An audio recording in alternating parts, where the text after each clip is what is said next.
Hello everyone. जिंदगी तो हम सब जीते हैं अपने अपने तरह से। आप अपनी तरह से जीते हैं और मैं अपनी तरह से जिंदगी जीता हूं। लेकिन हम सब अपनी जिंदगी में खुश रहना चाहते हैं। कोई ऐसा व्यक्ति आपको नहीं मिलेगा जो ये कहेगा कि मैं खुश नहीं रहना चाहता। आप किसी से भी पूछेंगे तो वो जरूर कहेगा कि मैं अपनी जिंदगी में खुश रहना चाहता हूं।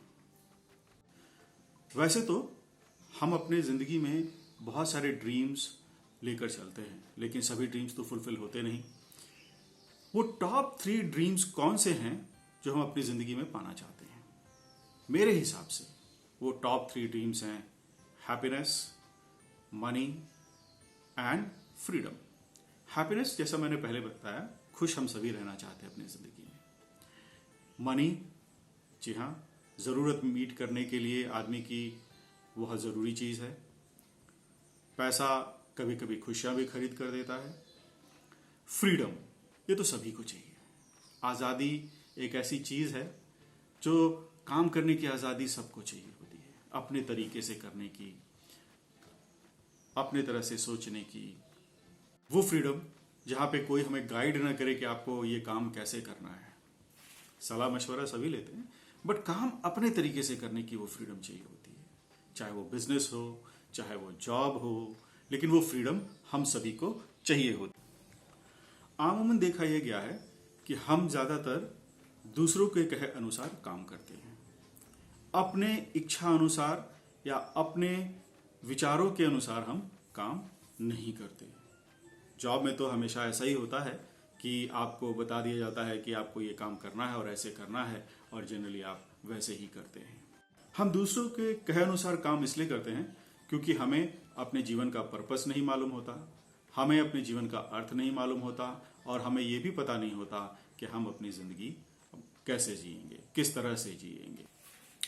एक छोटी सी कहानी के रूप में मैं आपको बताता हूं कि हम दूसरों के कहे अनुसार क्यों काम करते हैं और कैसे काम करने लग जाते हैं। हमारे जमाने में, आज के जमाने की बात नहीं कर रहा, लेकिन हमारे जमाने में बचपन से हमें यह बताया जाता था कि आपको या तो इंजीनियर बनना है, या फिर आपको डॉक्टर बनना है, या फिर आईएएस की नौकरी करनी है।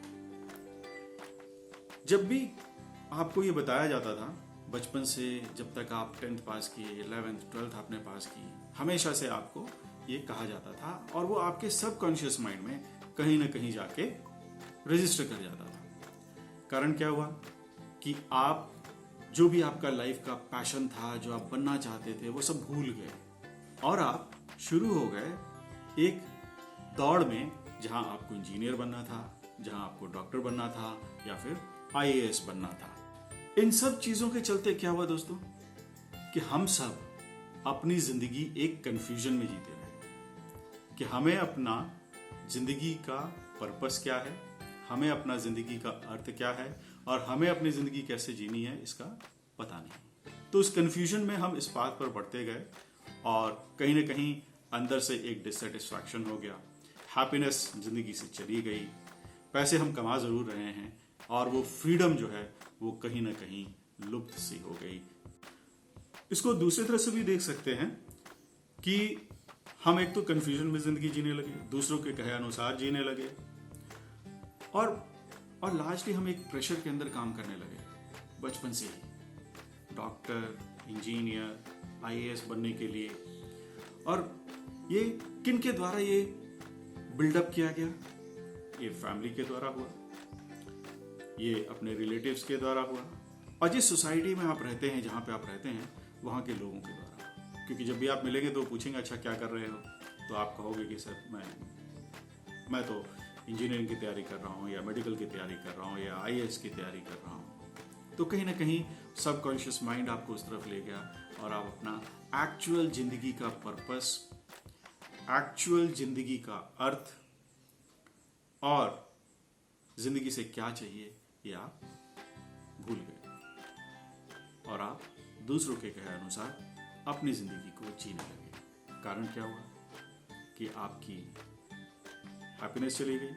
पैसे आप जरूर कमा रहे हैं, लेकिन आपकी फ्रीडम जो है वो खत्म हो गई। यहां मैं आपको एक ऐसे कंसेप्ट के बारे में बताना चाहूंगा, साथ में अपनी कहानी भी बीच में बताऊंगा कि मैंने अपना ज़िंदगी का पर्पस कैसे फाइंड किया, मैंने अपना ज़िंदगी का अर्थ कैसे समझा और फ्रीडम कैसे पाई। शायद काफ़ी लंबा वक्त लग गया मुझे ये पता करने। इस कंसेप्ट का ओरिजिनेशन कहा जाता है कि जापान से हुआ। जापान के छोटे से प्रांत जिसका नाम ओकिनावा है, वहां से लोगों को इसके बारे में पता चला।